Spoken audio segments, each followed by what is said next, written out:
What's up, guys? Welcome back to another episode of Dyad in the Force, when we talk about all things Star Wars, books, comics, TV shows, and movies. In this episode, we're going to be talking about Tales of the Jedi, Justice. But before we start, a message from Movie Palette. Movie Palette transforms an entire movie into a beautiful canvas represented by the dominant color in each scene. Each canvas is a chronological color palette of some of your favorite movies. I chose Empire Strikes Back. The canvas immediately doesn't shout Star Wars or Empire Strikes Back, but it turned out to be a beautiful piece. Upon closer inspection, you can see every scene of the movie. Here you can see the scenes taking place on Dagobah, and here, in this section, you can even see the dreaded colors of the carbonizer room on Bespin. Get your movie palette today by going to moviepalette.com and entering the promo code DYAD15 to get 15% off your order today. Also, before we begin, don't forget to like this video and subscribe if you want to see more Star Wars content. Now that that's out of the way, it's time to enjoy your stay at the Dyad Lounge.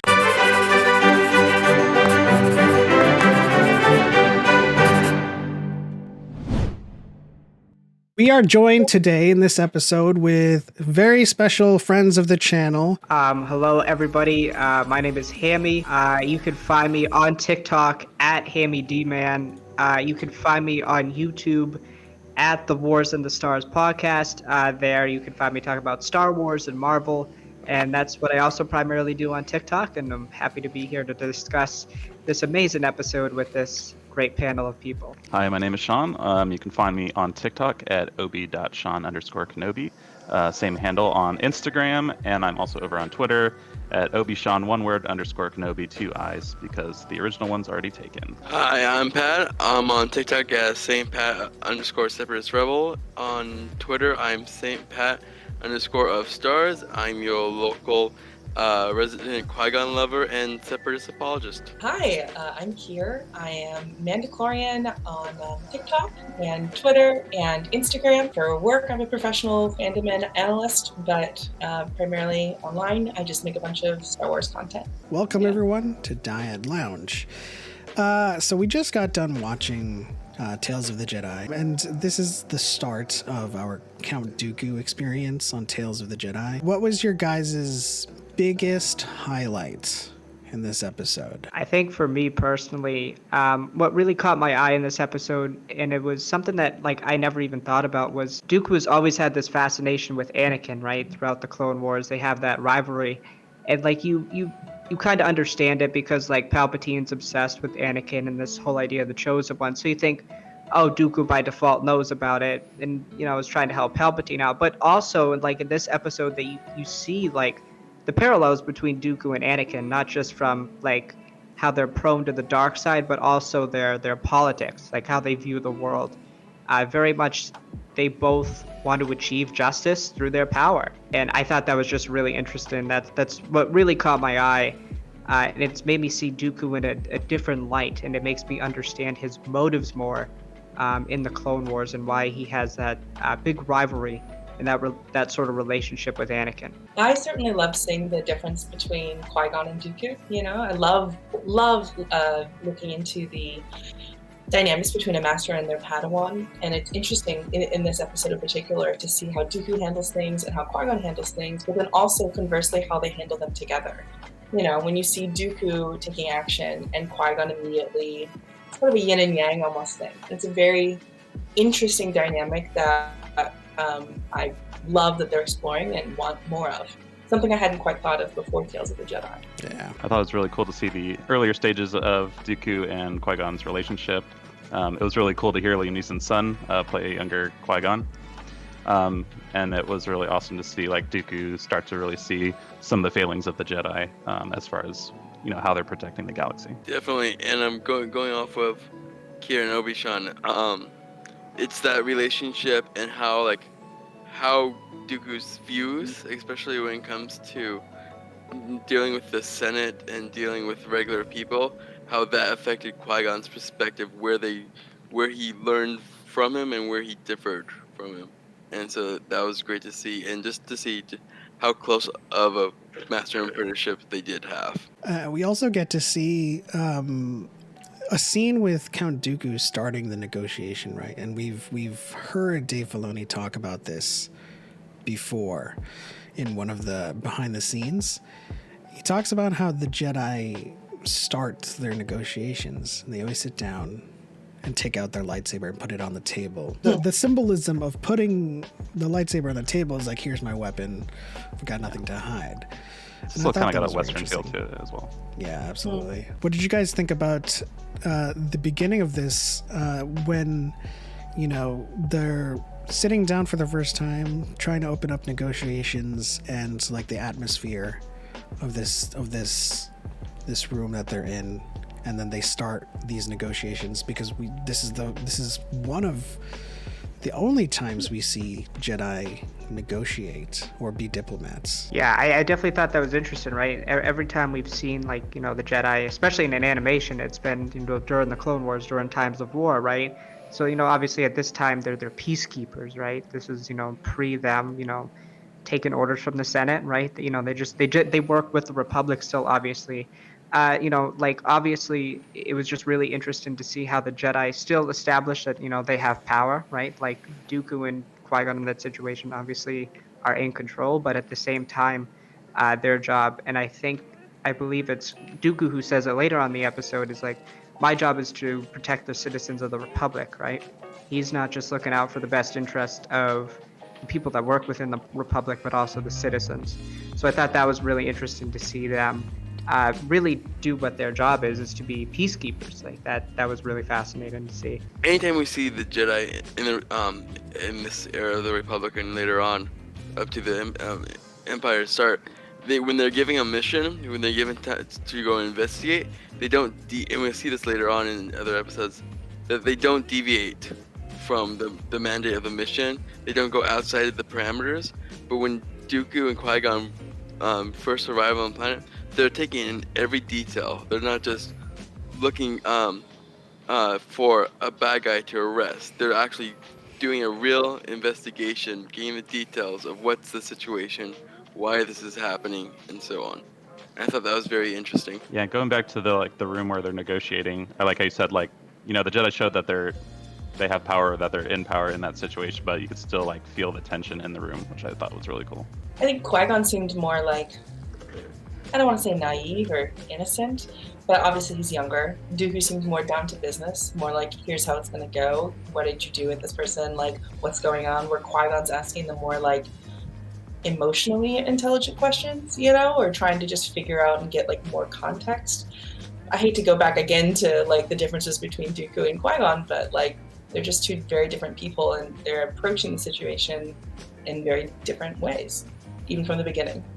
That's a good point to raise, because on one hand you can think that that is the case, that they both approach the situation differently. On another hand, you can also look at this situation as this is how the Jedi were before getting entangled with the Senate. Did they know how politics worked?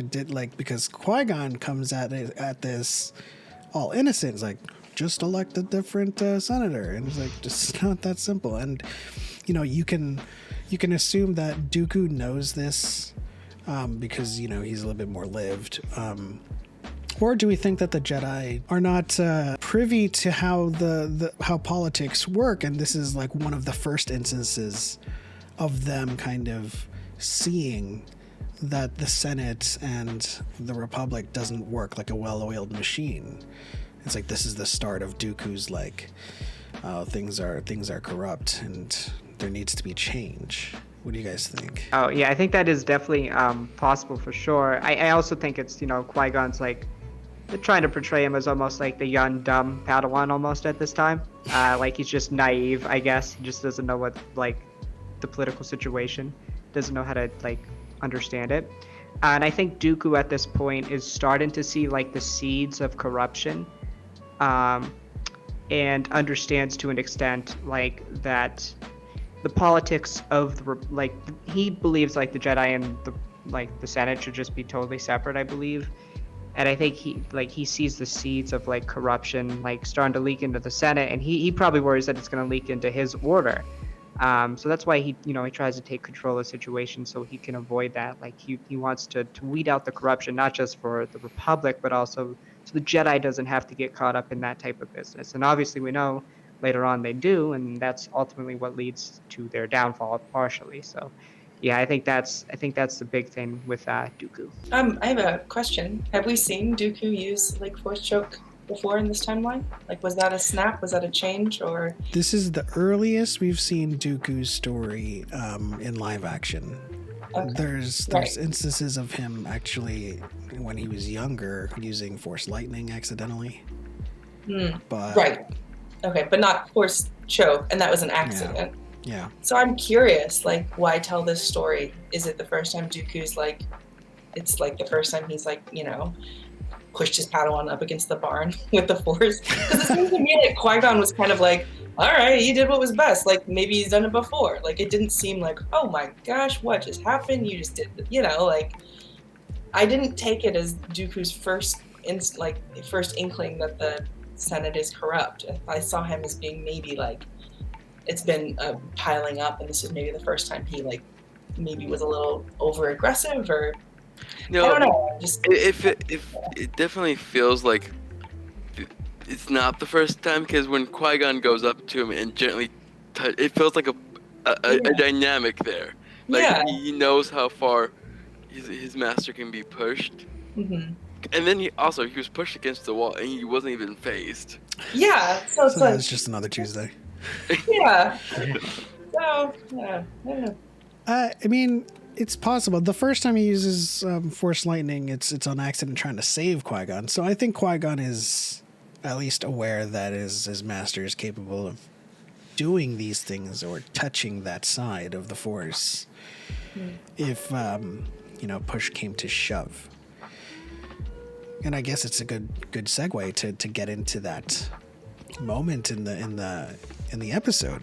So we find out that these townspeople are suffering, and the corruption in the Senate is that the capital city, for all intents and purposes, is probably thriving under the senator.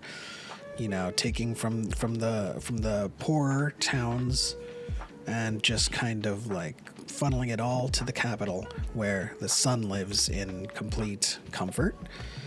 And the senator comes in and threatens to destroy every town and to make an example. And this is when Dooku, after like a firefight, of course, Dooku brushes with the dark side here and takes things into his own hands, figuratively and literally.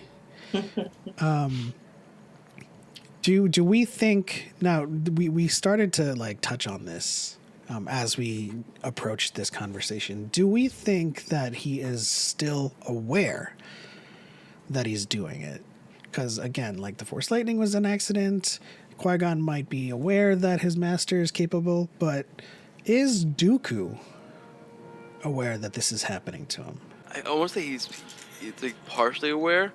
Like he might be aware in the very deepest, darkest part of his mind in the moment, but like it because when Qui-Gon put his hand on Dooku, you can see the way his face, it's like he's waking out of a sleep or waking out of a daze, and then he immediately stops, and then you can see the remorse in the tone and his look when he's talking to Qui-Gon at the end of the episode.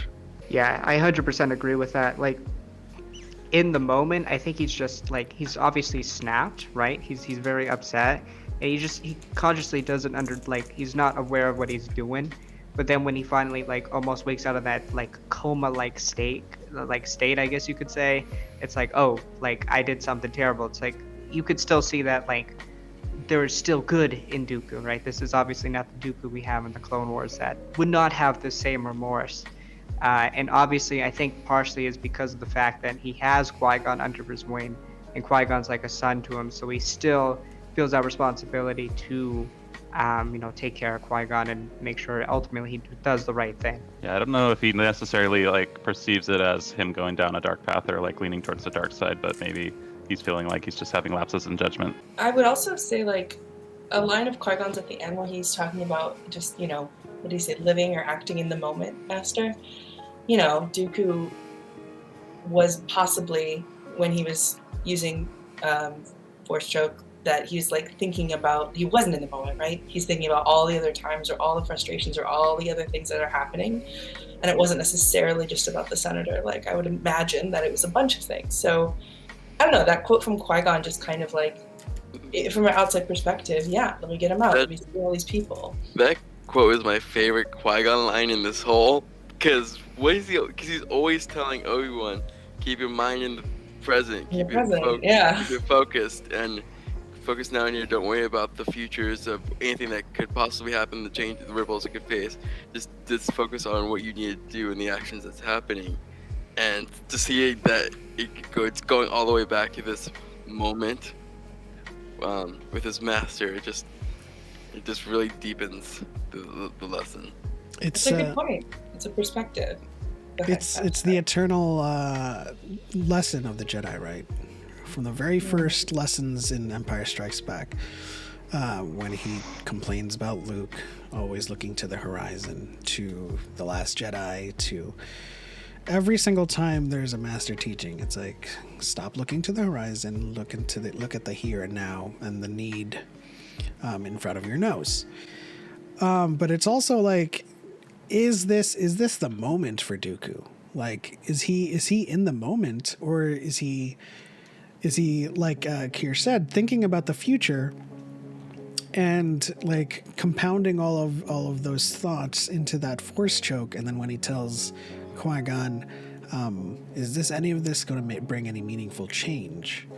Was he trying to like go forward like 100 steps ahead and just kind of eliminate the problem right then and there? Yeah, I think absolutely. I think Dooku, like, at least at this point, is very much consciously thinking, like, you know, this is just one incident, but like, how widespread is this, or how widespread is this going to become? Like, how widespread is corruption going to become in the Republic? And I think Dooku at least realizes that the Jedi are most likely not going to like see this problem, or they're not likely going to address it.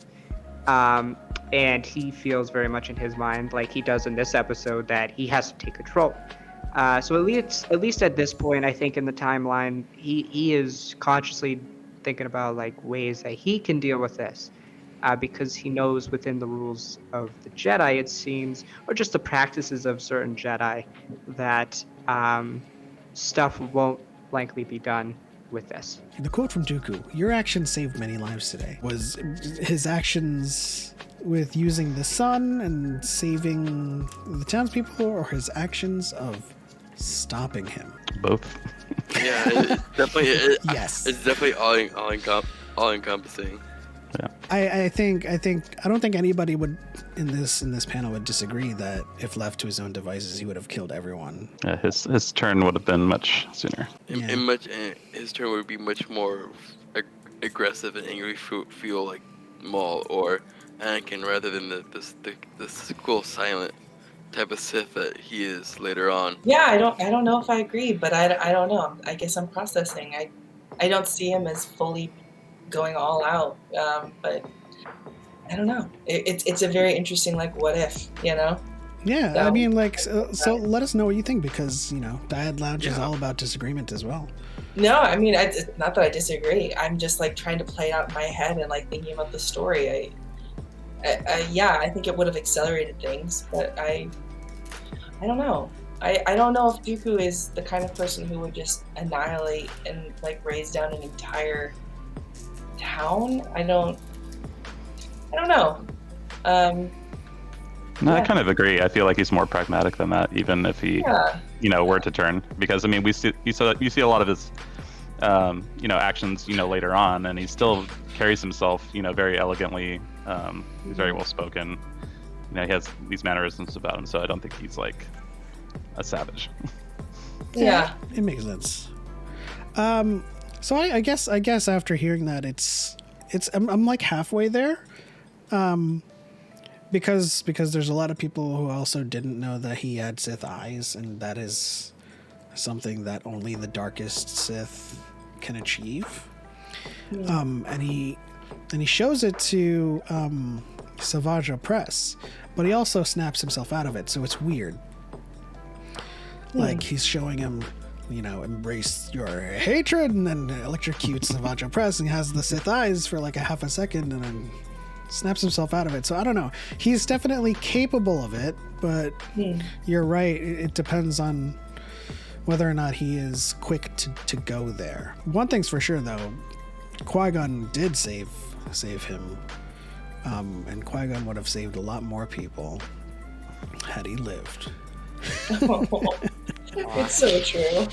Do you guys have any final thoughts for this episode of Justice? Yes, I hope that Twi'lek villager is okay. I'm tired of Star Wars fridging awesome female Twi'lek characters. So I hope she lived. And that Earth-looking dog freaked me out. I think the only thing alien about it. What breed is I that? think the only thing alien about it was like its longer, like super long tail or something. I have a quick question for you guys. Why do you think Qui-Gon doesn't have a Padawan braid? He's a rebel toddy.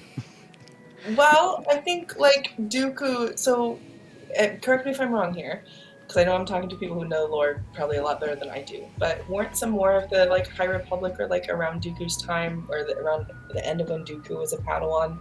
It was optional. Like not all of them had braids. So I always saw it as like Dooku kind of carrying along that tradition. Like, oh, you don't really need that. Yeah. Am I wrong? No, you're correct. Yeah. In the High Republic, Padawan braids are optional. That's why, Ahsoka and many others who don't have hair just wear beads or any kind of other markings, or just any kind of delineation is optional. So I think, knowing Qui-Gon is the maverick and free thinker he is, he's like, I don't want to conform to this. I'm my own person. I don't want to wear an undershirt. That's so true. Bare-chested, like Pat. It's a good episode. This is great. Yeah, it was really good. Very, very good episode. Very, very Once again, good start, right? yeah. Yeah. Animation just continues to astound me. Like you can see like the 5 o'clock shadow on Qui-Gon's face. Like that's insane to me. Yeah. The lighting, Yeah. great. It looks like it feels like I can reach out and pick them up like an action figure. Like it's that molded, sculpted feel. It's interesting that you say lighting and atmosphere. When I first watched this, all I could think of was like, is this the opening to like The Witcher? Like it's so dark and dank, which is such a stark contrast for like Clone Wars art, but it's not Clone Wars, right? It's just the same tech. So they definitely had to kind of distinguish themselves in terms of grading and like the feel of it. This is the Tales. Yeah, I would love to see them like release this in the theaters for like a limited run, just like all 6 episodes back to back. All right. Well, thank you guys so much for joining me on this Dyad Lounge to talk about Justice. Our next episode will be talking about Choices, which features another look into another Jedi that we don't have a lot for, and that's Mace Windu. I'd like to thank Hammy D-Man, Obi-Sean Kenobi, St. Pat Separatist Rebel, and Mandalorian. Go follow them on all of their socials. We'll post some links in the description below. But thank you guys so much for joining in this conversation. Don't forget to like this video and subscribe for more Star Wars content and roundtables like this, and join us every Saturday at 5 p.m. Pacific for Dyad in the Force. But that's the end. On to the next one. For Light and Life, we're all the Republic. We are all the Republic. Thank you. Of course. May the Force be with you guys. Bye. Bye.